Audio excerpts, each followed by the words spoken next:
Hello guys, आपके हमारे channel maths with अखिल में स्वागत है। आज हम क्लास 11 के गणित विषय में प्रश्नावली 1.2 को हल करेंगे। तो अपन देखते हैं प्रश्न संख्या 4। प्रश्न संख्या 4 में अपन को ये कहा गया है कि बताइए कि a बराबर b है अथवा नहीं। यानी कि अपन को देखो दोनों तरफ क्या a और b लिखे हुए हैं, अपन को है ना इनके अवयवों को देखकर बताना है कि a बी के समान है या नहीं। तो सबसे पहले आप है ना ए को देखिए। देखो ए का पहला अवयव क्या है, ए है, यानी कि ए में ए विद्यमान है।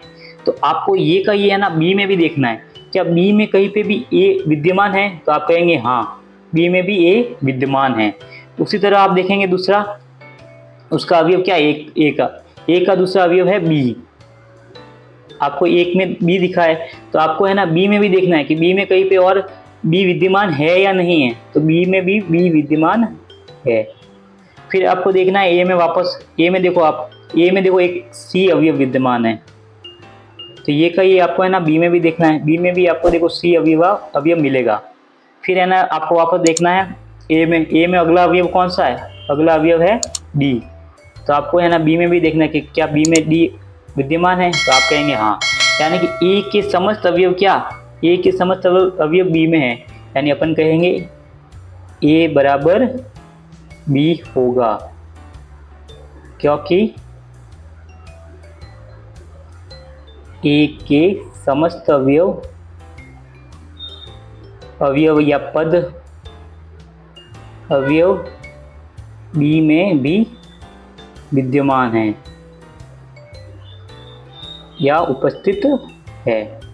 समझ में आ गया। उसी तरह से अपन करेंगे चौथे के दूसरे में देखो आपको क्या कहा गया है कि a बराबर है 4।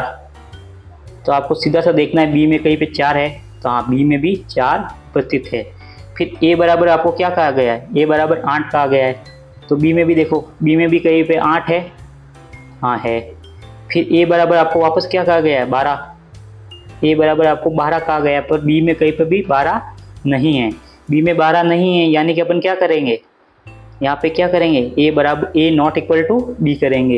यानी एक भी अवयव अगर है ना ए का बी में नहीं है हो या बी का ए में नहीं हो, तो क्या होगा, ए नॉट इक्वल टू, यानी ए बराबर नहीं होगा बी के, क्योंकि ए के समस्त अवयव बी में विद्यमान नहीं है या उपस्थित नहीं है। एक मिनट, हाँ विद्यमान नहीं है। फिर अपन अगला करेंगे, अगला है अपना चौथे का तीसरा। देखो चौथे के तीसरे में एक तरफ तो अपन को है ना रोस्टर रूप में दिया हुआ है और दूसरी तरफ अपन को समुच्चय निर्माण रूप में दिया हुआ है। तो सबसे पहले जो समुच्चय निर्माण रूप में दिया हुआ है उसको रोस्टर रूप में लिखना है। तो सबसे पहले है ना अपन बी को लिखेंगे, बी का सेट बनाएंगे। देखो बी क्या कहा गया अपन को, x बिलोंग टू x सम धन पूर्णांक है और x क्या 10 से छोटा हो, यानी सम भी होना चाहिए, यानी पॉजिटिव होना चाहिए सारे, और धन यानी कि सम यानी कि इवन होना चाहिए और धन यानी पॉजिटिव होना चाहिए और 10 से छोटे होने चाहिए। तो क्या हो गए, यही हो गए 2 4 6 8 और 10 भी लेना है, बराबर भी है इसमें, 10 से छोटा और 10 के बराबर भी कहा है अपन को, यानी 10 को भी सम्मिलित करना है। तो फिर अपन है ना ए और बी की अभी तुलना करेंगे। देखो ए और बी की तुलना करते हैं। सबसे पहले आप देखिए ए में कौन सा अवयव है, 2 है, तो बी में भी 2 है। फिर ए में 4 है, ए में आपको 4 दिख रहा है ना, तो बी में भी 4 दिख रहा है। फिर देखो ए में 6 है, बी में भी 6 है। फिर ए में देखो 8 है, तो आपको बी में भी 8 दिख रहा है। फिर आप देखिए ए में क्या है, 10 है, तो बी में भी 10 है। तो आप क्या कहेंगे, चूँकि ए बराबर बी है, क्योंकि आप यहाँ पे लिख सकते हैं क्योंकि ए के समस्त अवयव बी में विद्यमान है। इसी तरह से अपन करेंगे इसका अगला सवाल, यानी कि चौथे का चौथा। देखो चौथे के चौथे में आपको है ना सबसे पहले दोनों तरफ क्या दिया हुआ है, समुच्चय निर्माण दिया हुआ है, यानी कि सबसे पहले आपको इसको रोस्टर रूप में लिखना है। तो सबसे पहले ए को लिखते हैं। देखो ए में क्या कहा है, x बिलोंग टू x संख्या 10 का गुणज हो, यानी कि संख्या 10 के गुणे यानी 10 का पहाड़ा, पर कहाँ तक, अनंत तक लिखना है, क्योंकि 10 के गुणज अपन को कोई लिमिट नहीं कहा है कि वहाँ तक ही लिखने हैं, यानी ये अनंत तक जाएगा। फिर देखो बी में क्या कहा गया है, x बिलोंग्स टू x सम धन पूर्णांक है और x क्या 10 से बड़ा होना चाहिए और क्या 10 के बराबर भी होना चाहिए, यानी अपन को 10 से शुरू करना है और क्या चलते रहना है। तो अपन देखो करते हैं इसको, जैसे मैं लिखता हूँ, पहला 10 होगा, धन पूर्णांक होना चाहिए और क्या होना चाहिए,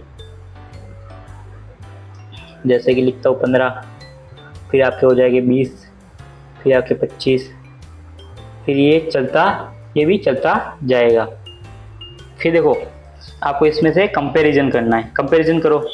देखो ए में है 10, बी में भी है 10, फिर ए में आपके है 20, फिर बी में कोई भी 20 नहीं है, तो अपन को नहीं सॉरी बी में भी है 20, बी में भी है 20।